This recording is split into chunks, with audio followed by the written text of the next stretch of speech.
Okay, welcome back to the Explain the USA. Today, Caleb, I want to ask you about a big topic. Okay.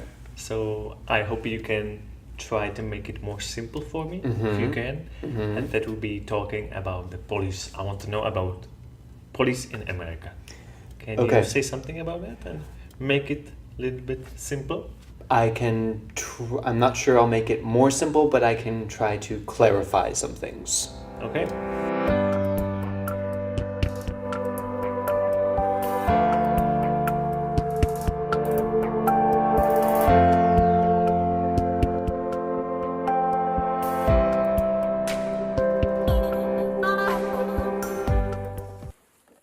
So, what is confusing for you, and what do you want to know about the police in the U.S.? First, I would like to know how the police is organized, like how many different kinds there are. And Okay, so this, right from the beginning, this is where it starts getting a little bit complicated. I think the most simple way to think about the different types of police is in terms of jurisdiction, which is be a useful word for the area in which you have authority. So different police forces or groups have jurisdiction in a local area, which would mean just a city. Then we also have counties. So every state is divided into many counties. So we have county police, then we will have state police, and then we will have federal police. So the federal is like the biggest? Federal is the national one. Yeah. But in each of those categories, there are different types of policemen who have responsibilities for different things on each level of jurisdiction. So it gets very complicated very quickly. And you ask how many different types of police there are. Yeah. I'm really not sure. Important ones. I'm really not sure. Yeah, okay. I could list the important ones. This is still a long list. But the thing to remember is most government agencies have their own police force. The Bureau of Printing has its own police force. Printing? Yeah. There's a bureau for printing, mostly printing money.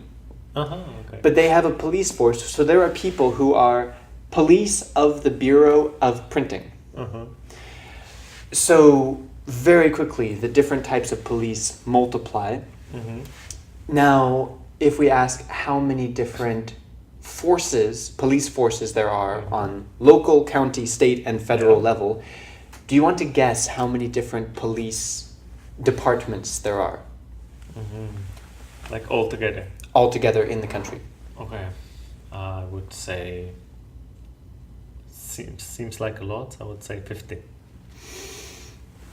Not different types of police, but one police force for this city, one police force for this city, one police force for this county, and continuing like that. So 50 would be just counting the police force of every state. But then each city has a police force, and each government agency has its police force for each office. So it won't be 50. I give up. Counting like that, it's around 18,000. Different police forces. That's also because even a lot of small towns have their own police force like this. Now, then based on that, I'm also going to ask you to guess how many policemen are there. Okay, that's more in the U.S. Yeah. So can you remind me how many population of USA? About 325 million people. Okay. And I'm asking you just about so there are some people at police offices who are not policemen. So I'm asking about the number of people who have the authority to enforce the laws. So I would say 15 million. Okay, now you're way over. Somewhere between 750,000 and 850,000. I'm really bad at this. It's a confusing country. I heard it's a police state or police country. Then the interesting thing is all the different types of policemen and how all of their responsibilities can sometimes overlap. And this does get very, very complicated. So when you talk about all the different types of policemen, it can feel like the police are everywhere and it's kind of a police state, although this is a complicated term. From a personal perspective, though, okay, it's also because of where I grew up. I grew up in a small city. It was a pretty safe city. As an average American, I didn't feel like the police were everywhere, that they were all over the place. I've had, in my entire life, I've had very few interactions with the police.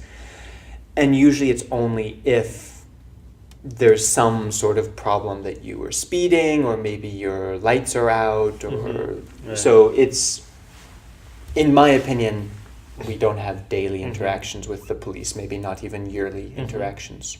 So, but still there's a lot of them. What type of police forces do you know? Like in American movies, lots of different types come up. Well, I know the more interesting one, like SWAT, Okay. FBI, SWAT, FBI, or some detectives, right? So let me start with SWAT. The interesting thing is that this is just a team that go into the dangerous situations. I wanted to find out if they are usually local or state, and in fact it seems like now almost everyone has their own SWAT team.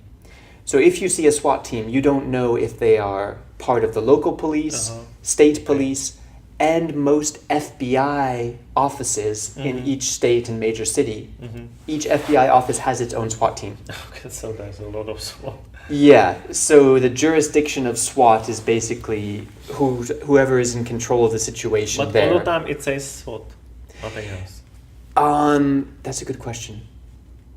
I think usually it's only SWAT, but it would be helpful if it said like SWAT FBI or SWAT state police or But they also probably prefer to not be easily identified, so there's that. But if you see SWAT, you don't know exactly what jurisdiction they're connected to. Detectives, it's actually something similar. You could have detective at the local at the city level, at the state level, at the federal level. And they usually start out as policemen and then have to pass a series of exams to become more and more important about investigating the crimes. Then the FBI, our FBI agents are technically police officers. They are law enforcement officers at the federal level. So this happens when, let's say, there's a serial killer who is killing people in several states. Or a criminal crosses state lines and then it becomes a federal case, and often then either the FBI or another federal agency will step in, and there's actually a lot of federal police agencies. So if there's a FBI and the federal police, they have the same authority? It gets messy. There is not a clear hierarchy of, this person just came onto the scene, so now they are automatically in control. From my perspective, like from the American movies, the FBI is always above the police. This is my impression also, but it's not officially the case. And that's why what you see in the movies of some friction and tension between the different agencies, from what I read from actual law enforcement officers, this doesn't happen very often. Usually everyone cooperates and just kind of works together. But legally, there could actually be some tension because it's not 100% clear that automatically this agency is higher than that one, especially at the federal level, because the federal law enforcement agencies, you have the FBI, you have the U.S. Marshals, the Drug Enforcement Administration, DEA officers, the Bureau of Alcohol, Tobacco, and Firearms and Explosives. You have the Bureau of Prisons, which is something a little bit different. And then you have the Department of Homeland Security, which is about immigration, which is about imports from other countries. All of these are federal law enforcement. And I understand this, but maybe I'm not exactly sure what federal marshal does. Can you explain? Have you seen the movie The Fugitive? Maybe. With Harrison Ford. Yeah. So the people chasing him are marshals. One of their main responsibilities is finding people. So usually they are they could be state or federal marshals, and they So federal are. marshal would be like a team or like a person? Because it sounds like a person. A federal That could be marshal team. is one person. So One person. I might say, yeah, I'm a federal marshal, Okay. Yeah. and then the department would be the It United would mean States like a group Marshals. of federal marshals. Yeah. Marshals, right, and they would It could be like one group It of could federal be. marshals Well- going after the fugitive. It could be a whole group, and Okay. altogether they're called the United States Marshals Service, Oh, okay. and they're responsible for finding fugitives, for protecting judges, and for the witness protection program. So if you have to disappear, Right. they are the ones who help you disappear. So all of these are federal, which means if there's a case that involves guns, like smuggling guns in multiple states, and drugs, and like it could very quickly start concerning several federal agencies, and they just kind of have to find a way to work on it together. But there could be some friction there, definitely. And like a lot of these DEA, SWAT, Marshals, FBI, you see in a lot of movies, Yeah. but if you actually have interaction with the police, it's almost certainly going to be with like a local or state police officer who is stopping you on the highway for some traffic violation or controlling a crowd at a festival or something like this. So if you actually encounter any police, like at first, let's say, what would you call them, like officially? Because there are a lot of ways to call them. Right. Some And if you of watch a them lot are of very- American movies, there are Yeah. some wrong things to call Yeah. police. So what's the If, correct way to well, call for example, if you get stopped in your car, the safest thing to say is officer. Like, did I do something wrong, officer? like any of, well, he could be Marshal, he could be FBI. Yeah. Well, if it's, I think this if is- it's this is safe. FBI, he would be It- the officer. No, if they identify themselves as FBI, Uh-huh. then the correct title is agent. Oh, okay. But if you are stopped by the FBI, you probably have bigger problems than the correct title. Possibly, Okay. possibly, yeah, So the officer would be the safe one. yeah. Well, yeah. How can I help you, officer? Like, yeah. Okay. And that would work for man or woman. Okay. So this is safe. And when I go, well, when the officer comes to me and talks to me, like, oh, what should I talk to police, like, in what way? Or what should I evade, not Okay. talk about? So this could be useful, and I don't want to give legal advice because that's not my specialty. What kind of situation are we talking about? Like you were driving the car, or Let's say I you're was just- driving a car and he stopped me. Okay. Maybe I was too fast, or So first important thing: don't get out of the car. In some countries, do not get out of the car. That's happens if- it's very important. like They it could- looks like you they running could- away, or They could get concerned, and you don't want the officer to be concerned. okay. So in the U.S., it's normal for you to stay in your car. They will turn on their sirens, you pull over, they will pull over behind you, you stay there. In a lot of countries, it's normal to get out and to talk with the police officer. Okay. Not in the U.S., don't do that. That's a sign that you are aggravated and that you're either going to run away or be So aggressive. anyway, Yeah. he comes to you. He comes to the window. You can start with, "Hello, officer.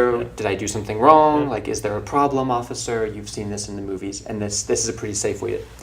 You'll have to give him your license and car registration. Then he will. If you are a foreigner, If you're a foreigner, you still need to show your driver's license and Yeah. the registration for the car. not a passport. Well, If you are from one of the countries where for the first month or 3 months in the country you can drive as a tourist, then yes, you would show your passport. Okay. Yeah. And then he will probably tell you why he pulled you over, and you follow his instructions after that.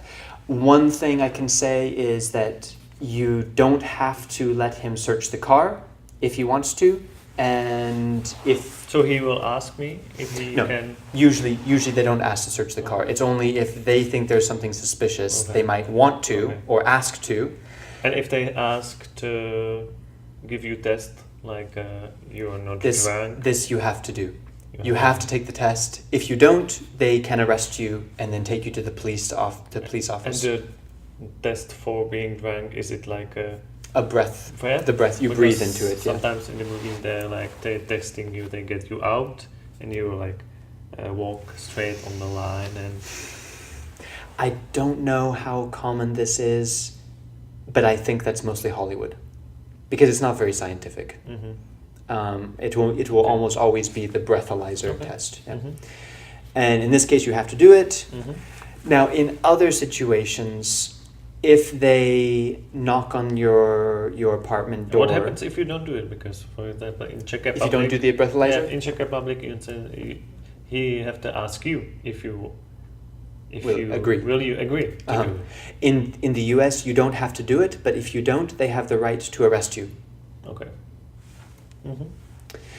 So in other situations, if they come to your house and they want to ask you some questions, from what I read from the ACLU, which is the American Civil Liberties Union, things like this, it's best to, if they start asking you questions about where were you at this time, and it seems like you might be suspected of something, it's better to say that you prefer to be silent until you have a lawyer. Yeah. Because they will be very happy to take all of your answers, and maybe you feel like you're helping, but it could be to your disadvantage in the future. So you are never required to answer anything that the policeman asks. If they're just saying, oh, did you hear anything strange last night? I wouldn't hesitate to say, well, no, I didn't notice anything. But as soon as it seems like you might be suspected, probably better to say, I prefer to stay silent, and I will speak with Like with if they you with a ask lawyer. you, what did you do last night at 4 a.m.? Yeah. Do you own a 6-inch Bowie knife? Or Yeah. probably better to have a lawyer first. And in the U.S., if you don't have a lawyer yourself, the government has to provide you with a lawyer if you are being accused of a crime. So you will be able to have a lawyer. Yeah. But probably it will never come to that.